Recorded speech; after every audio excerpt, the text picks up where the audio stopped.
Hi guys, எல்லாருக்கும் வணக்கம். நாங்கள் கணேஷ் காந்தி. ஸோ ரொம்ப நாள் ஆகுதில்ல நம்ம வீடியோவில் பார்த்து காகா ஷேர் டாப்பிக்கில். எனிவே நம்ம விஷயத்துக்கு வருவோம்.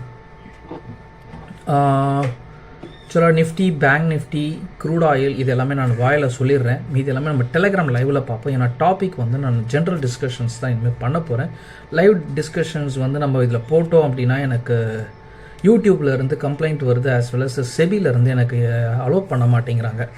ஓவர் ப்ரெடிக்ஷன்ஸ் கொடுக்காதீங்க அந்த மாதிரிங்கிற மாதிரி நியூஸ் கொடுக்குறாங்க, இமெயில் பண்ணுறாங்க. ஸோ அந்த அளவுக்கு நான் ரிஸ்க் எடுக்க வேண்டிய விரும்பலை. ஸோ நான் உங்களுக்கு அதெல்லாம் டெலிகிராமில் போஸ்ட் பண்ணுறேன், நிஃப்டி எப்படி இருந்தால் நல்லாயிருக்கும் அப்படின்னு சொல்லிட்டு. ஸோ உங்கள் அட்வைஸரை நீங்கள் கேட்டுக்கிட்டு ட்ரேட் பண்ணுறது நல்லது. ஸோ எனிவே நம்ம இப்போ டாப்பிக்கு போவோம். நிஃப்டியை பொறுத்த வரைக்கும் எனக்கு பிரேக் அவுட்டுங்கிற பொசிஷன் ஆகிட்டாங்க. 23,350 பிரேக் அவுட் ஆனாங்க. 23,400, அதுக்கப்புறம் 23,600 ஒரு பொசிஷன் இருக்குது. அதாவது 23,600 கிராஸ் பண்ணுச்சுன்னா நம்ம ஒரு கால் ஆப்ஷன்ஸை பற்றி எடுக்கலாம், ஒரு லாங் டேர்ம் கால் ஆப்ஷன்ஸ் எடுக்கலாம். அது வரையும் புட் ஆப்ஷன் தான். அப்பப்போ மேலே ஏறுறது திருப்பி இறங்குறது, இந்த ரேஞ்ச் தான் ஓடிக்கிட்டு இருக்கும் மார்க்கெட்டில். ஓகேங்களா? ஸோ இப்போது நிஃப்டியை பொறுத்த வரைக்கும் அவங்க முடிஞ்ச வரையும் மேலே ஏறிட்டாங்க. அது ஏறினதுக்கு காரணம் பேங்க் நிஃப்டி ஸ்ட்ராங்காக இருந்ததுனால நிஃப்டி மேலே ஏறிட்டாங்க. ஸோ இன்றைக்கி நம்ம ஆக்சுவலாக பேங்க் நிஃப்டி நாங்கள் ஒரு கால் ஆப்ஷன்ஸ் எடுத்து அது டபுள் மணி ப்ராஃபிட் எடுத்துகிட்டு அதுக்கப்புறமா பார்த்தீங்கன்னா ஒரு புட் ஆப்ஷன்ஸ் இப்போ ட்ரேட் பண்ணிக்கிட்டு இருக்கோம். ஸோ புட் ஆப்ஷன்ஸ் நான் நாளைக்கு மார்க்கெட் கீழே இறங்குங்கிற எதிர்பார்ப்பு இருக்குது. ஆனால் ஒரு ட்ராப் இருக்குது. என்ன அப்படின்னா இன்றைக்கி ஈவினிங் ட்ரம்ப் பிரசிடெண்ட்டாக பதவி இருக்கிறார் இல்லைங்களா? ஸோ அவர் பதவியை எடுக்க சொல்ல இந்தியா அப்படிங்கிற வார்த்தையில் வரும். ஸோ அந்த இந்தியாங்கிற வார்த்தை வர சொல்ல அவர் என்னென்ன ப்ரெடிக்ஷன்ஸ், என்னென்ன கெஸ் பண்ண போகிறாரு அப்படிங்கிற விஷயங்கள் இருக்குது. ஸோ அவர் பேச சொல்ல பெரும்பாலும் முதல் குறிய ஒரு ஐடி கம்பெனிஸ் தான் இருக்கும். அந்த ஐடி கம்பெனிஸ் அப்படி பார்த்தீங்கன்னா நமக்கு விப்ரோ, டிசிஎஸ் எல்லாமே கொஞ்சம் அடி வாங்க வாய்ப்புகள் இருக்குது.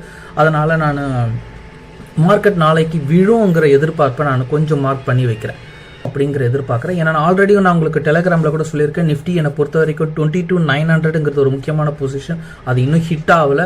அதுக்கு நடுப்புறையே மேலே ஏறி இருக்குங்கிறதுனால அந்த 22,900 ஹிட் ஆன பிறகு தான் நான் மேலே ஏறும், அதாவது ஃபுல்லாக ஏறும் அப்படிங்கிற ஃப்ளக்சுவேஷனுக்கு போக முடியும். அதுவரை அந்த வாலட்டைலுங்கிற பொசிஷன் இருக்குது.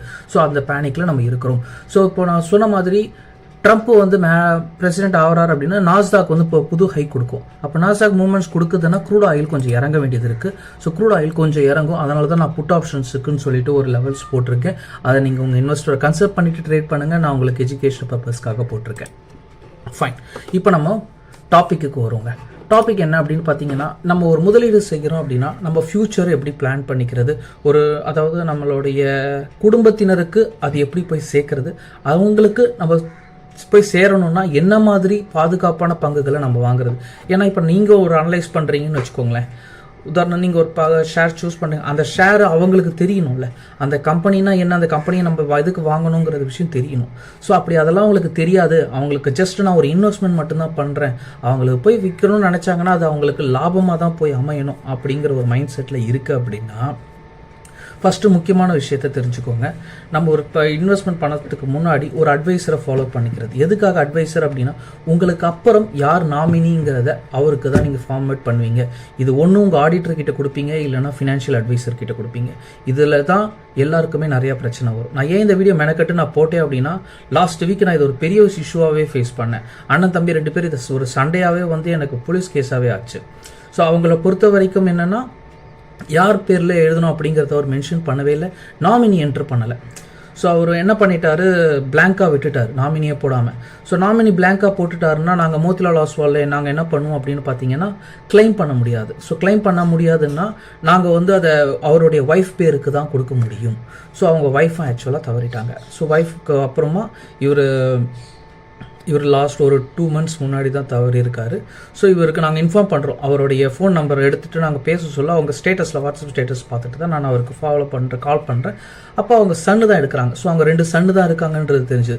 இவர் எங்ககிட்ட இந்த சன்னு தான் இருக்காங்க, ஒய்ஃப் இறந்துட்டாங்கங்கிற வார்த்தைகள்லாம் எங்ககிட்ட சொல்லியிருந்தாருன்னா நாங்களே அதில் நாமினி எப்படி செட் பண்ணணும்னு சொல்லியிருப்போம். ஸோ நான் என்ன பண்ணுவோம்னா, நாமினி 50% இவருக்கு ஒரு 50%, இவருக்கு ஒரு 50% ஆஃப் ஷேர்ஸ் அப்படின்னு தான் பிரிப்போமே தவிர, இவருக்கு இந்த கம்பெனி அவருக்கு இந்த கம்பெனின்னு சொல்லி பிரிக்க விட மாட்டோம். ஏன் அப்படின்னா அவங்களுக்கு ஒரு பாதுகாப்பு இருக்காது.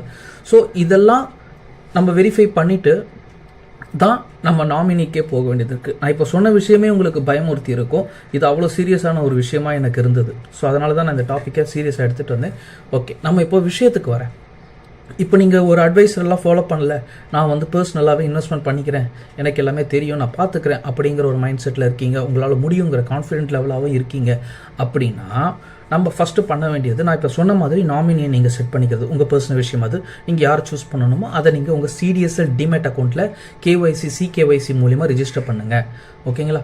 சப்போஸ் உங்களுக்கு கேஒய்சி மூலிமா உங்கள் கிட்ஸ் மேலே கன்ஃபியூஸாக இருக்குது, கிட்ஸ் யாருக்கு போய் சென்னு தோணுதுன்னா, டவுட்டாக இருக்குன்னா உங்கள் ஒய்ஃப் மேலே கொடுங்க. ஸோ உங்கள் ஒய்ஃப் பேரில் கொடுத்தீங்க அப்படின்னா ஆட்டோமேட்டிக்காக உங்கள் ஒய்ஃபுக்கு அப்புறம் அவங்களுக்கு தான் போய் சேரப்போகுது. புரியுதுங்களா? அந்த மாதிரி ஸ்ப்ளிட் பண்ணி வச்சுக்கலாம். எனிவே நம்ம விஷயத்துக்கு வருவோம். ஸோ இப்போ இந்த ஷேர்ஸை வந்து நம்ம எப்படி வாங்கணும் அப்படின்னு பார்த்தீங்கன்னா, நான் என்னுடைய வீடியோஸ் நீங்கள் ப்ரீவியஸாகவே ஃபுல்லாகவே பார்த்துட்டு இருந்தீங்க அப்படின்னா, நான் ஒரு முக்கியமான ஒரு விஷயத்த சொல்லுவேன். எப்போவுமே லைஃப் டைம் இன்வெஸ்ட்மெண்ட்னு ஒரு பார்ட் வச்சுக்கோங்க.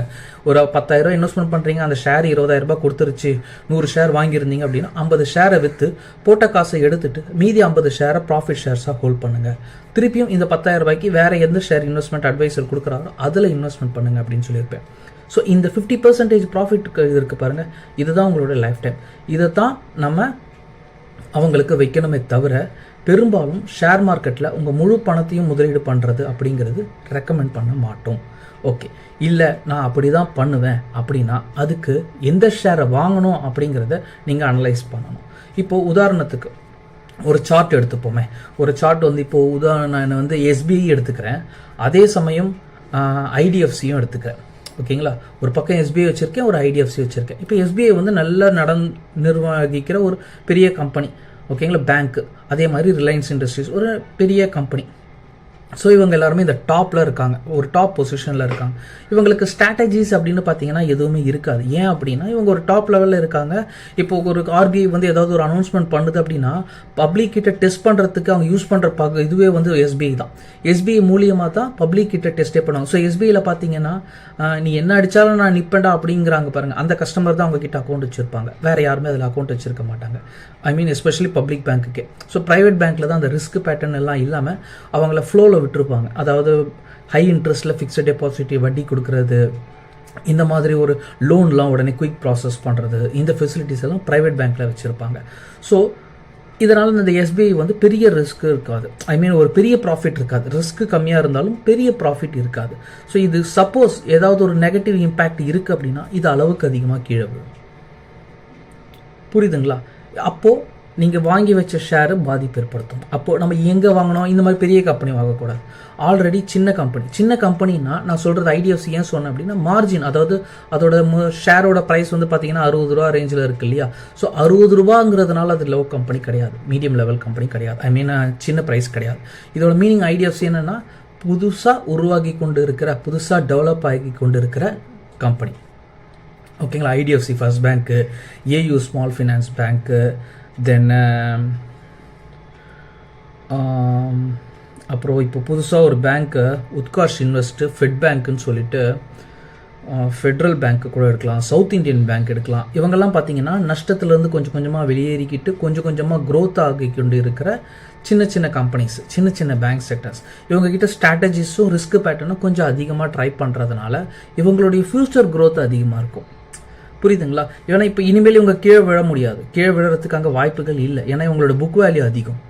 நான் ப்ரீவியஸ் வீடியோவில் கூட போட்டிருப்பேன் பாருங்கள், ஃபேஸ் வேல்யூ புக் வேல்யூ வித்தியாசம்லாம். அந்த மாதிரி இவங்க அந்த சவுத் இந்தியன் பேங்க் இது புக் வேல்யூ அதிகம், ஃபெட்ரல் பேங்க் இது புக் வேல்யூ அதிகம், AU Small Finance book value அதிகம், Utkarsh core invest unlisted share book value அதிகம், IDFC First Bank book value அதிகம். இவங்க இன்னும் பிரான்ச்சஸே ஓப்பன் பண்ணலை நிறையா ஐடிஎஃப்சி. அப்போ ஐடிஎஃப்சி பிரான்ச்சஸ்லாம் ஓப்பன் பண்ணாங்கன்னா அப்போ ப்ராஃபிட் இன்னும் நமக்கு அதிகமாக கிடைக்கும்ல. அப்போது என்ன பண்ணுவோம்? இந்த ஐடிஎஃப்சி ஃபர்ஸ்ட் பேங்க் க்ரோத் அதிகமாகும். அப்போ நான் என்ன பண்ணுவேன்?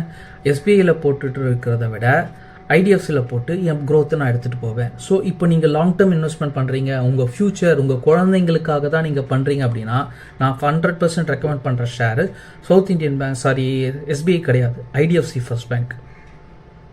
புரியுதுங்களா?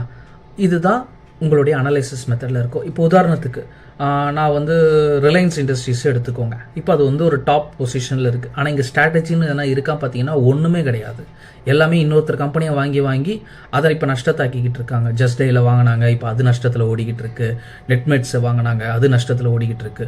ஸோ சுயமாக ஒரு உழைச்சி முன்னேறின நிறுவனம் அப்படின்னு பார்த்தீங்கன்னா எஸ்பிஐயோ இருக்கட்டும், ரிலையன்ஸாக இருக்கட்டும், ரெண்டுமே கிடையாது. ஓகேங்களா? எஸ்பிஐ டெவலப் பண்ணது காரணம் அவங்க மக்கள் தான். மக்கள் அவங்கக்கிட்ட அவங்கள தவிர வேறு வழி இல்லாமல் அந்த பேங்க்கில் அப்போவே போய் சேர்ந்தாங்க. அன்றைக்கி ரிலையன்ஸ் பங்கு சந்தையில் ரிலையன்ஸ் தான் அன்றைக்கி இருந்தது. அதனால் ரிலையன்ஸில் போய் வாங்கினாங்க. ரிலையன்ஸ் நிறுவனம் அப்படின்னு பார்த்தீங்கன்னா எதுவும் பெரிய லாபத்தில் இன்னைய வரையும் பார்த்தீங்கன்னா கிடையாது. க்ரௌடு தான் அங்கே, அந்த க்ரௌடு தான் அவங்கள காப்பாற்றிட்டு இருக்கு. அந்த க்ரௌடு குறைய குறைய அவங்க நஷ்டத்தை அடைவாங்க. ஸோ இப்போ வோடஃபோன் ஐடியா எடுத்துக்கோங்க. வோடஃபோன் ஐடியா கொஞ்சம் கொஞ்சமாக ரிலாக்ஸ் ஆகிக்கிட்டே ஃப்ரீ பண்ணிக்கிட்டே வராங்க அந்த லோன் அமௌண்ட்டை. ஸோ லோன் ஃப்ரீ பண்ணுறாங்கன்னா அப்போ நமக்கு லாபம் எப்படி கிடைக்கும்? நான் சொல்கிறது புரியுதுங்களா? நீங்கள் நம்ம வீடியோஸ் எல்லாமே பார்த்துருக்கலாம். நான் உங்களுக்கு ப்ரீவியஸாக சஜஷன் பண்ண ஷேர்ஸ் எல்லாமே நான் எப்போவுமே லோலேருந்து எடுத்துகிட்டு போயிருப்பேன். மேலே டாப்பில் இருக்கிற கம்பெனிஸை பேசியிருக்கவே மாட்டேன். கல்யாண் ஜுவல்லர்ஸ் பாருங்கள், அதுக்கப்புறம் கைத்தான அது என்னது அது சம் ஷூ செப்பல் கம்பெனி, அது பேர் மறந்துட்டேன் நான். அதுக்கப்புறம் சோம் டிஸ்டிலரிஸ் பாருங்கள், பாலிகேப் பாருங்கள். சோம் டிஸ்டிலரிஸ் ஜிஎஸ்டி ஷூ அந்த பிறகு கீழே போயிட்டு அதுக்கப்புறமா மேலே ஏறினாங்க. அதுக்கப்புறம் பாலிகேப்பு. ஸோ இந்த மாதிரி இஷ்யூஸ் வருதா அதெல்லாம் நம்ம வாட்ச் பண்ணணும். இதுதான் நம்ம லைஃப் டைம் இன்வெஸ்ட்மெண்ட்டில். சுஸ்லான் எனர்ஜி நாங்கள் அது ₹2 இருக்க சொல்லலாம் தைரியமாக வாங்குங்கன்னு சொன்னோம். யூனிடெக்கு. ஸோ யூனிடெக் பார்த்தீங்கன்னா அதெல்லாம் புக் வேல்யூ அதிகம். ₹15 இருந்துக்க சொல்ல அதோட வேல்யூ ஷேரோட ப்ரைஸ் வந்து ₹1 தான். இன்றைக்கி அது ₹14 தாண்டி போயிட்டு இருந்தது. ஸோ இந்த மாதிரி தான் நம்மளுடைய அனாலிசிஸ் பண்ணி லாங் டேர்ம் இன்வெஸ்ட்மெண்ட் அப்படிங்கிற பார்ட்டை பிரித்து வச்சுக்கணும். புரியுதுங்களா? இதை நம்ம ஸ்ப்ளிட் பண்ண சொல்ல உங்கள் ஃப்யூச்சருக்கு உங்கள் கிட்ஸுக்கு சேஃபாக இருக்கும். அதே சமயம் ₹1,00,000 தான் எங்கிட்ட இருக்குது அப்படின்னா அதை 10,000 பிரித்து இன்வெஸ்ட்மெண்ட் பண்ணுங்கள். ஒரே கம்பெனியில் இன்வெஸ்ட்மெண்ட் பண்ணி லாக் ஆகாதீங்க. இல்லை நான் இந்த கம்பெனியில் மட்டும்தான் பண்ண போகிறேன் அப்படின்னா ஃபஸ்ட்டு 10,000 பண்ணுங்கள். அதுக்கப்புறம் வெயிட் பண்ணுங்கள். மறுபடியும் 10,000 அடுத்த மாதம் இல்லை மார்க்கெட் எப்படி டவுன் போகுது இல்லை என்ன ஆகுதுன்றதை பார்த்துட்டு டிசைட் பண்ணுங்கள். ஃபுல் டைமில் ஃபுல் அமௌண்ட்டை எப்போவுமே ஒரே ஷேரில் போட்டுட்டு அதை உட்காந்து வெடிக்க பார்த்துட்டு இருக்காதீங்க. ஏன் நான் இப்போ திருப்பி சொல்கிறேன்னா, நான் 2025ங்கிறது ஒரு பெரிய பேட்டர்ன் கிடையாது. ஓகேங்களா?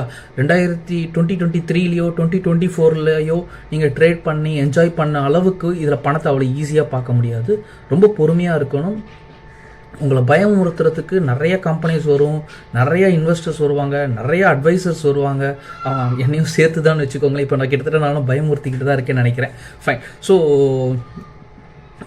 இந்த மாதிரி பயமுறுத்துகிற சுச்சுவேஷன்ஸ்லாம் உங்களுக்கு க்ரியேட் ஆகும். ஸோ இதையெல்லாம் எப்படி ஃபேஸ் பண்ணுறது அப்படிங்கிறத பார்த்துட்டு தான் நம்ம உள்ளே போகணும். ஏன்னா குளோபல் மார்க்கெட் நிறைய கொலாப்ஸ் இருக்குது. எக்கானமிக்கலாக நம்ம உண்மையிலேயே வீக்காக இருக்கும். இன்னைய வரையும் நம்ம ஜிஎஸ்டி பே பண்ணிருக்கோம், ஐடி ஃபைல் பண்ணி ஐடி அமௌண்ட் அதிகமாக கட்டியிருக்கோம். ஆனால் அதுக்கு சமமான வருமானம் அரசாங்கத்துக்கிட்ட இருந்து நமக்கு வரல. இது இந்தியாவுக்கு மட்டும் இல்லை, உலக அளவில் இது சைனாவுக்கும் பொருந்தும், ஜப்பானுக்கும் பொருந்தும், அமெரிக்காவுக்கும் பொருந்தும். ஓகேங்களா? இந்தியா இன்னைக்கு நம்ம வந்து தங்க சேமிப்பு இருக்குன்றதுனால நம்ம தப்பிச்சிட்டோம். ஆனால் அமெரிக்காவோட பொருளாதார நிலை பார்த்தீங்கன்னா ரொம்ப ரொம்ப மட்டமாக இருக்குது. ஏன்னா அவங்க கிட்ட இன்வெஸ்ட்மெண்ட்டுங்கிற கான்செப்டே கிடையாது. என்டர்டைன்மெண்ட் எக்ஸ்பென்சஸில் போயிடுச்சு. ஸோ அதனால தான் அவங்க ஐடி கம்பெனிஸில் கை வச்சு மறுபடியும் சிட்டிசனுக்கு வந்து யூஎஸ் சிட்டிசனுக்கு எம்ப்ளாய்மெண்ட்டை கொடுக்கணுன்ற ஆசைக்கு வந்திருக்காங்க. புரியுதுங்களா? ஸோ அவங்க முடிஞ்ச வரையும் அவங்களை தன்னை காப்பாற்றிக்கணும் அப்படின்னா இந்தியாவை கைவிட பார்ப்பாங்க. ஓகேங்களா? வெளிப்படையாவோ இல்லை மறைமுகமாகவோ இதை செய்கிறது. பெரும்பாலும் மறைமுகமாக தான் இந்தியாவை அடிக்க முயற்சி பண்ணுவாங்க. அதுக்கு உதவியாக பாகிஸ்தானை யூஸ் பண்ணுவாங்க, maybe China, Nepal, Sri Lanka, Maldives, Malaysia, சிங்கப்பூர்னு நம்மளுடைய சுற்றி இருக்கிற சின்ன சின்ன நாடுகள் மூலயமா அவங்க குறி வைக்க முயற்சி பண்ணலாம். ஓகே.